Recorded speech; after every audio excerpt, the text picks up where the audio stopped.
Hello guys, welcome to our channel. This is Teja. ప్రస్తుతం మనతో పాటు సీనియర్ జర్నలిస్ట్ తమ్ము బాలాజీ గారు.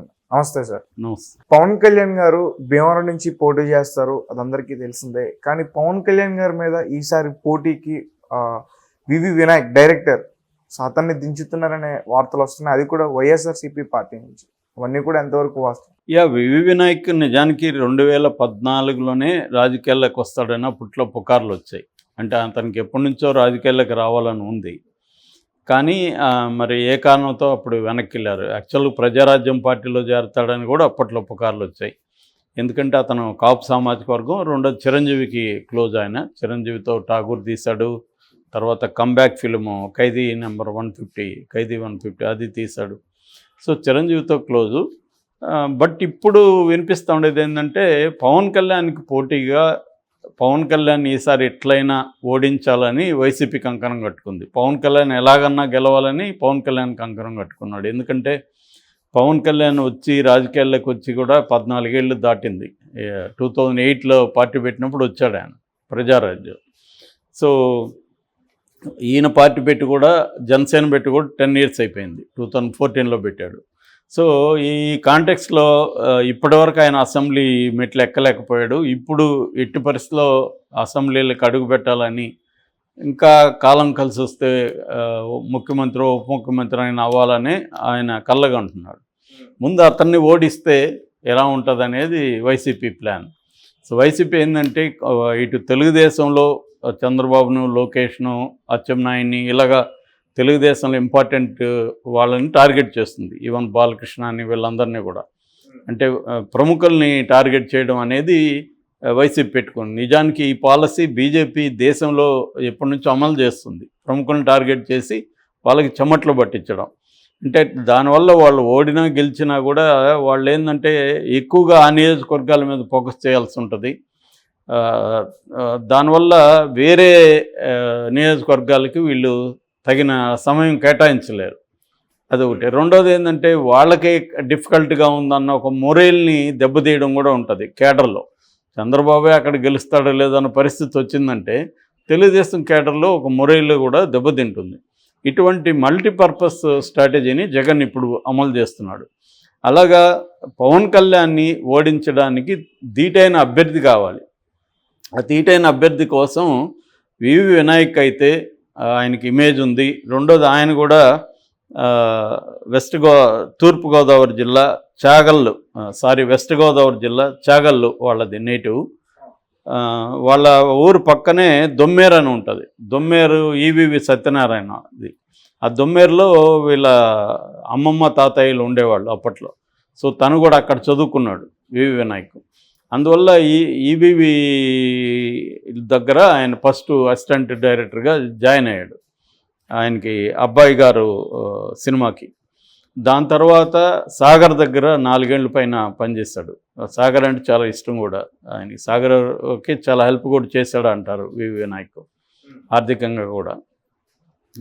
తర్వాత ఎస్వి కృష్ణారెడ్డితో పనిచేశాడు, క్రాంతి కుమార్తో పనిచేశాడు. ఇలా పనిచేసి 2002లో జూనియర్ ఎన్టీఆర్ సినిమా ఆదితో ఆయన సినిమా డైరెక్టర్గా ఎంట్రీ ఇచ్చాడు. ఆ తర్వాత దిల్, మనకు తెలుసు, దిల్ పేరుతోనే దిల్ రాజు అనే పేరు వచ్చింది.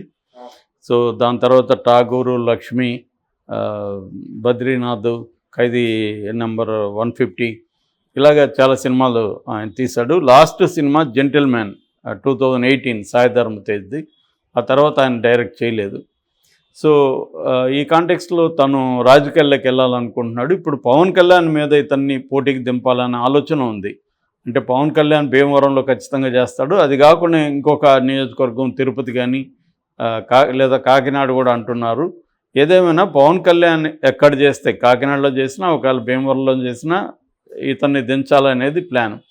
అయితే ఇంకొక వెర్షన్ ఏంటంటే వివి వినాయక్ అసెంబ్లీ కంటే కూడా ఎంపీగా సీట్ ఇస్తే చేద్దామన్న ఆలోచనలో ఉన్నట్టు కూడా వస్తుంది.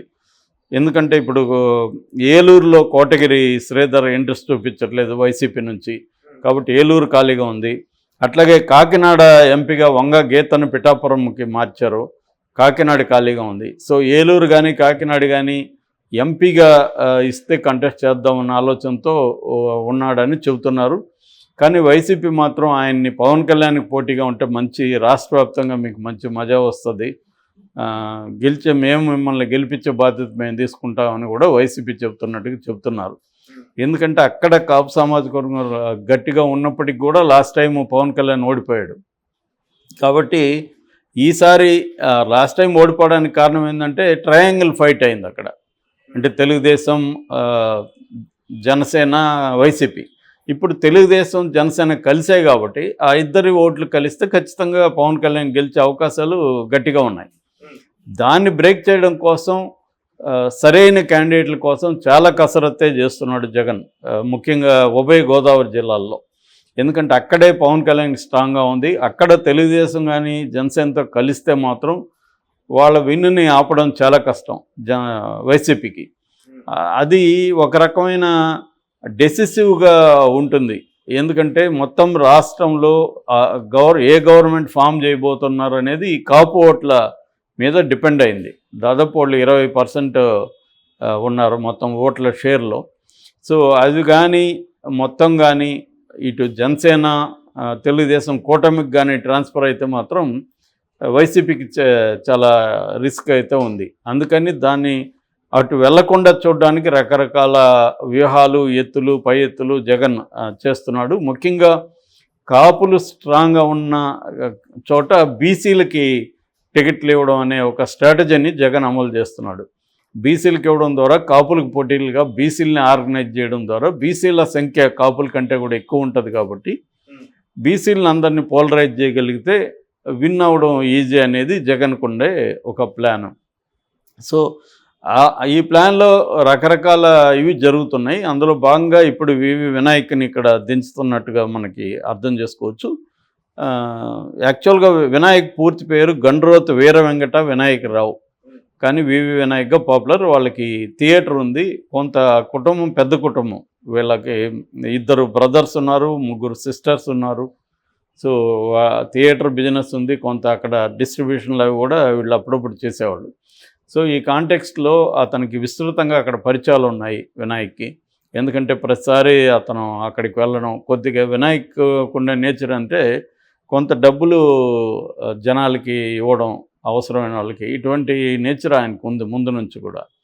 అందువల్ల కూడా అక్కడ మంచి పేరే ఉంది. కాబట్టి ఇప్పుడు తెలుగుదేశం, జనసేన కూటమి నుంచి ఈయన నిలబడినప్పుడు పవన్ కళ్యాణ్ వైసీపీ నుంచి నిలబెట్టాలని ప్లాన్ చేస్తున్నారు. కాకపోతే ఇంకొక ప్రాబ్లం ఏంటంటే ఈయనేమో చిరంజీవికి క్లోజు వినాయక్. మరి పవన్ కళ్యాణ్ క్యాంటీగా రేపు మాట్లాడాల్సి వస్తుంది. మాట్లాడినప్పుడు చిరంజీవి క్యాంటీగా కూడా మాట్లాడాల్సి వస్తుంది. అలా మాట్లాడతాడా వినాయక్ ఎందుకంటే సౌమ్యుడు అనే పేరు ఉంది. మరి ఇప్పుడు అగ్రెసివ్గా ఉండాలి. ఎందుకంటే పవన్ కళ్యాణ్ చాలా అగ్రెసివ్గా ఉంటాడు అక్కడ. ఖచ్చితంగా రేపు పొద్దున పవన్ కళ్యాణ్ వినాయక్ మీద కూడా అటాక్ చేసే అవకాశం ఉంది. సో అలాంటప్పుడు వినాయక్ కూడా రివర్స్లో అటాక్ చేస్తాడా అన్న ఒక డౌట్ అయితే వైసీపీ శ్రేణుల్లో ఉంది. వినాయక్కి ఇమేజ్ ఉంది, లేకపోతే ఆయనకి ప్రజల్లో మంచి పేరు ఉంది, అన్నీ ఉన్నాయి.